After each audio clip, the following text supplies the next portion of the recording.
This short video will explain to you how to control which windows are available when you start your program and where those windows are located on your screen.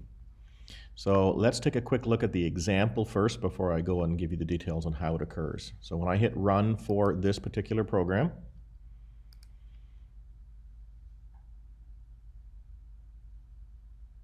you'll see that I get 4 windows opening up at the same time. So the code I've used in this example dictates where each window is located on my overall computer screen. So these buttons here are simply going to hide and show the current windows in a variety of states. We've already looked at this code. It's simply the window name .hide or the window name .show. So when I click on this first one, it's going to hide all of the windows except the second window. This bit of code will hide this window and open the next window. And this bit of code will hide this window and show the fourth window. And then in this bit of code right here, back to start, I click on it and all 4 windows become visible. Okay, so that's window 1.show, window 2.show, window 3.show, and window 4.show. So that part we've already done. What's unique about this or new about this example is that I am controlling where the windows are actually positioned on my screen. So let's go and look at the code for that. So I'll stop my file and I'm going to go back to my application. And in my navigator, I'm going to go into the app feature, which is in the top left corner of your screen. In there, I'm going to add a new event handler. And I have chosen already the event handler open. So you will click here, add event handler, and choose the open option, which is not there for me anymore because I've already used it. In that open option, what you're going to do here is simply tell the computer which windows you want to appear first or at the same time in your application. So if you've created an application with 3 different windows and you decide that you want to add some instructions, and you add another window, you can tell the computer or tell the program which one you want to open up simply by saying window name.show and hide the others. In this case, I want them all to show. So again, this isn't anything new other than the fact that we're putting it in the app rather than in individual windows. So how do I then get them all to show up at the same time in specific locations? Well, we're going to look again at each window. So I'm going to go to window 1. And the event handler for window 1, when it opens up, we're going to look at that sample code. Now I've got 3 different samples here that will all do something very similar. They're a little more complex as it goes. The first one is very straightforward. I'm simply saying window 1, which is the name of the window, .left equals 50. So that means it's going to position that window 50 pixels over from the left side. And I accompany that with window 1.top equals 50. So that means I'm going to then come down 50 pixels. So the top left corner of my window will be positioned somewhere around the cursor on your screen. So I'm going to back that up, take the remarks away from there, add them down here, and just run that so you can see the windows showing up at the 50/50 location.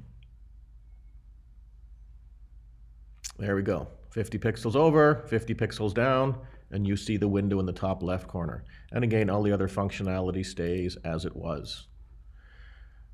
All right, so we'll stop that, and then we'll look at the second option. So I'm going to remark the basic way of doing it, and then we're going to look at it a little bit more detail. So what I'm going to do here, instead of actually using a number for my position, I'm going to use a couple of variables. So the first one says window 1.left equals, and I'm replacing 50 with screen 0, which will go to your computer and calculate or pull the actual width of your current screen, and then it will take that available width and divide it by 5. So what I'm doing with this example is cutting my screen into 5 and putting the left edge of my window at that point. And the same thing happens for the second line.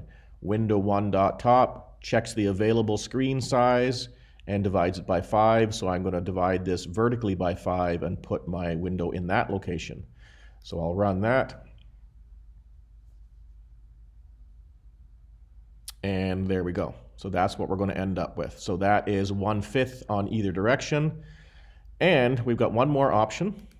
So I'm going to jump back out and go back and look at my code one more time. I'll remark this one, and I will remark this one, and then we'll jump to this one. And these are the ones I used for the actual video when you first saw it. So the same concept applies. We take window1.left, which is the left edge of the window. It goes to the available screen width. And here I'm subtracting the width of the current window and then dividing it by 5.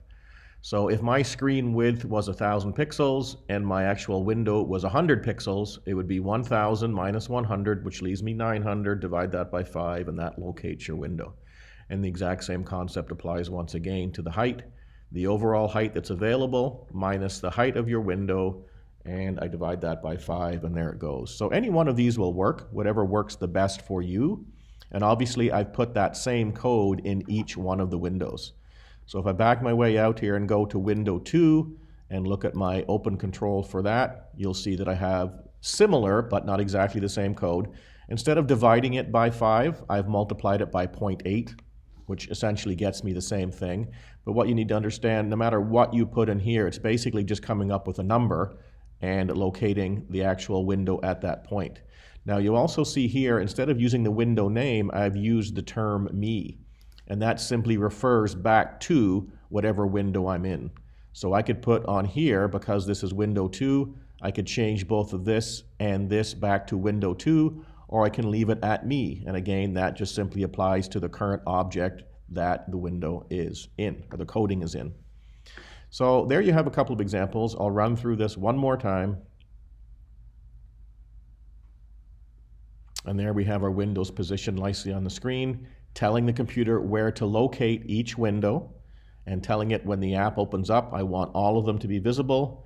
And then I will work my way through my buttons, changing the visible feature or the show and hide for each one. And I'm back to the start. Okay, so there you go. That takes care of how you start your application, takes care of which windows you want showing, and it also allows you to put multiple windows on the screen in specific places.